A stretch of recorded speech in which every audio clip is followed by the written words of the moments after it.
today's reflection, I'm going to challenge you to recognize and embrace the awkward or be okay with being uncomfortable. I appreciate your attention in advance. In that vein, please settle in. We're going to be here for a minute.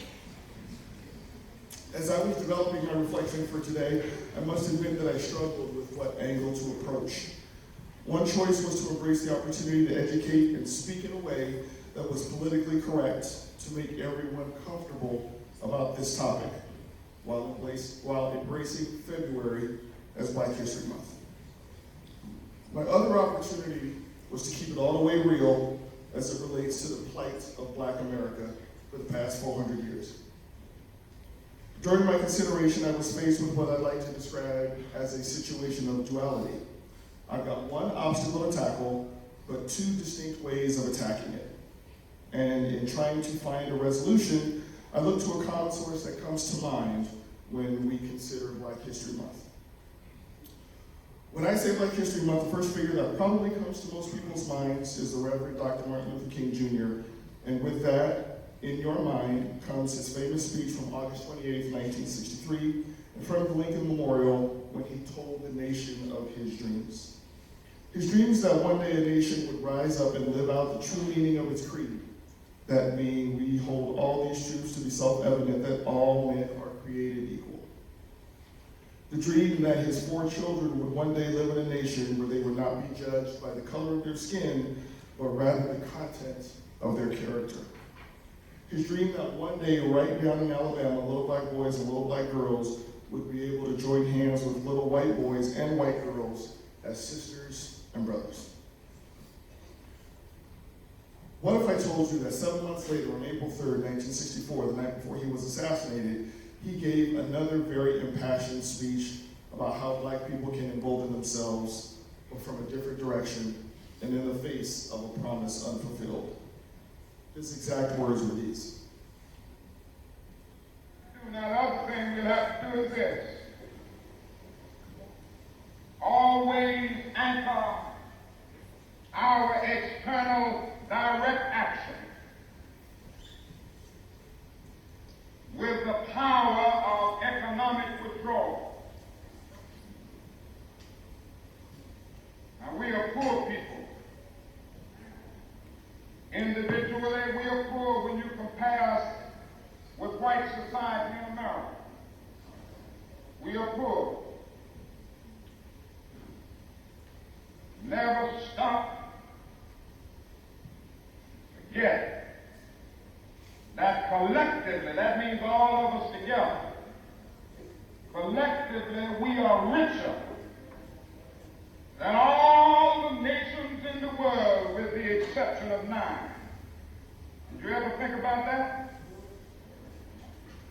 After you leave the United States, Soviet Russia, Great Britain, West Germany, France, I can name others, American Negro collectively is richer than most nations of the world. We have an annual income of more than $30 billion a year, which is more than all of the exports of the United States and more than the national budget of Canada. Did you know that? That's power right there if we know how to prove it.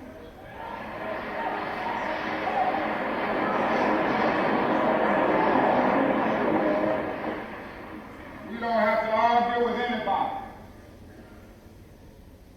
We don't have to curse and go around acting bad with our words. We don't need any bricks and bottles. We don't need any Molotov cocktails. We just need to go around to these stores and to these massive industries in our country and say, God sent us by here to say to you that you're not treating his children right. And we come by here to ask you to make the first item on your agenda fair treatment where God's children are concerned. Now, if you're not prepared to do that, we do have an agenda that we must follow. And our agenda calls for withdrawing economic support from you.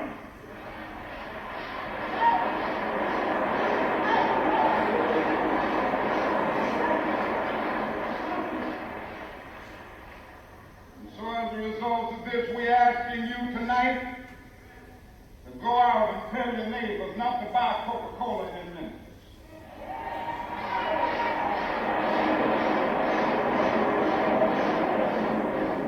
Go by and tell them not to buy Sealed Press milk.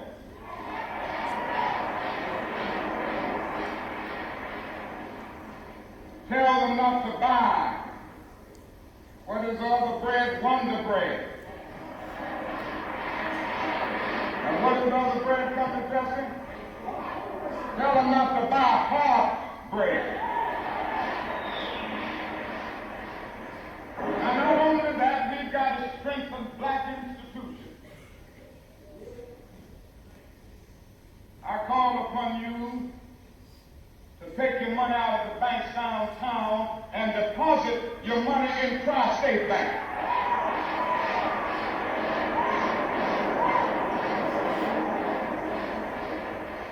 We want a bank-in movement in Memphis. Go by the Savings and Loan Association. I'm not asking you something that we don't do ourselves in SPLC. Judge Brooks and others will tell you that we have an account here in the Savings and Loan Association from the Southern Christian Leadership Conference. We are telling you to follow what we are doing. Put your money there. You have 6 or 7 black insurance companies here in the city of Memphis. Take out your insurance there. We want to have an insurance in.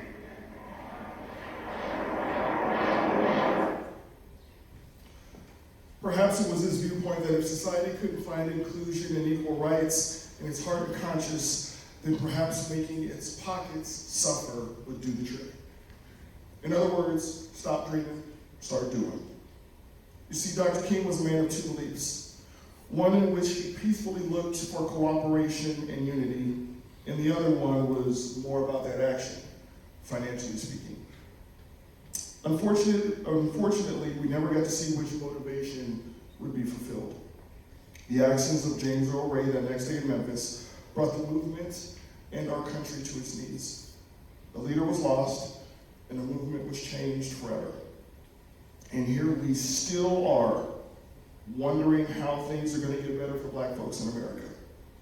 Referring back to the reading from the book of Amos, when will justice roll down like waters? And when will righteousness be like an ever-flowing stream?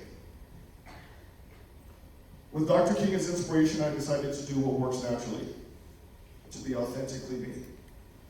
I hope by the end of today you do not walk away from this saying, Mr. Walker knows everything, because I don't. Or that his words represent the entirety of the black experience, because they don't. All I am is a summary of my own experiences of 51 years. The Louisiana-born son of Andrew Lee and Lucille Walker, the father of 2002 graduate Layla Walker, father of current senior Lucas Walker, and husband of Lori Walker, Archbishop Media alumna from the class of 1990. For me, I'm often conflicted when it comes to my feelings surrounding Black History Month. I want to believe in its true goal of celebrating contributions of black people not only in the United States, but worldwide.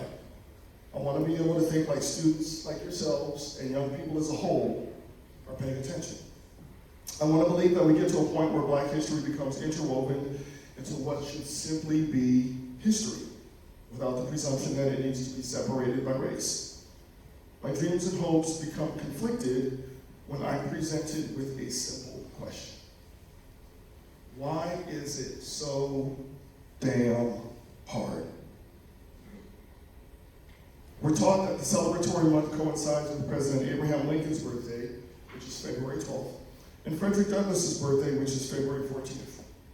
But the cynic in me always asks, why does it have to be the shortest month of the year? When I embrace the notion of a general understanding of how black Americans have contributed to the development of the United States, why is it only 1 month? On the surface, it presumes that one has to pay attention for only a short period of time, while the facts and achievements recognized during 1 month really don't matter during the other 11. As important as these contributions are, and we'll get to that in a minute, how much of it actually appears in your history textbooks? And if we as a nation believe that history is important to all of us, why are certain states making conscious decisions to try to rewrite history? According to an NPR article from February of last year, over 39 states have introduced over 160 bills in the previous year limiting what schools can teach about race, politics, American history, not to mention sexual orientation or gender identity. Did you know that in June of last year there was a proposal to the Texas Board of Education to refer to slavery as, and get this, involuntary relocation? Or that just last week a proposed high school advanced placement course on African American Studies was rejected by the state of Florida in a letter that called the course inexplicably contrary to Florida law and was described as significantly lacking educational value. Some lawmakers might argue that topics like critical race theory create discomfort in school. Well, Black history isn't always comfortable for those people who aren't in the know. So, in the space of being comfortable with discomfort, living in awkward, but allowing a space to learn something, which in our school setting makes sense, I have an exercise that needs everyone's assistance. Without conversation, but just by raising hands. Who charged their cell phone last night?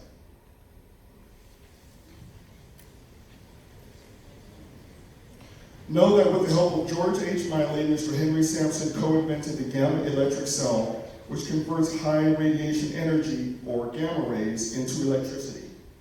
This is how your phone battery can effectively keep a charge. By show of hands, how many of you grabbed clean clothes before coming to school this morning? If that's not everybody, we got issues.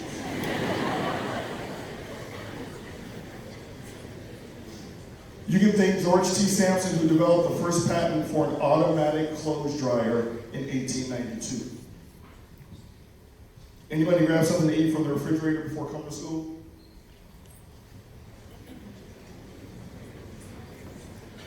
You should appreciate that Thomas Elkins developed a system that used metal cooling coils to bring the temperature of a container down to freezing temperature, allowing it to keep perishables fresh without having to worry about huge chunks of melting ice, aka your refrigerator. Who remembered to set the house alarm before leaving home?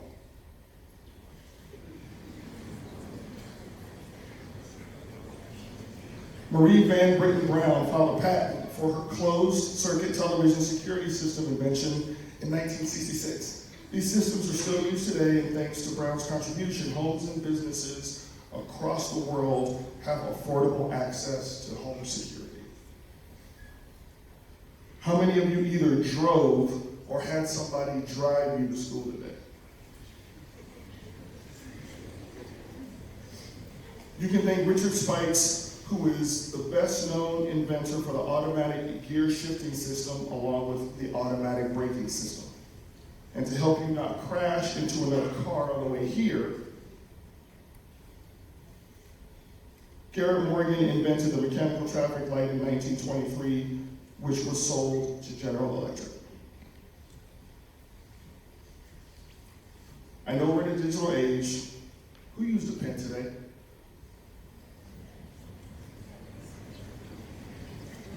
Prior to 1890, things weren't so simple. Not only would you need to carry around a pen, but also a bottle of ink to dip it in. Luckily, an inventor named William Purvis came up with an idea for a pen with ink inside. Today, we refer to it as a fountain pen. Who's going to find time tonight to play PlayStation, Xbox, or Nintendo Switch? You're all lying with your hands up.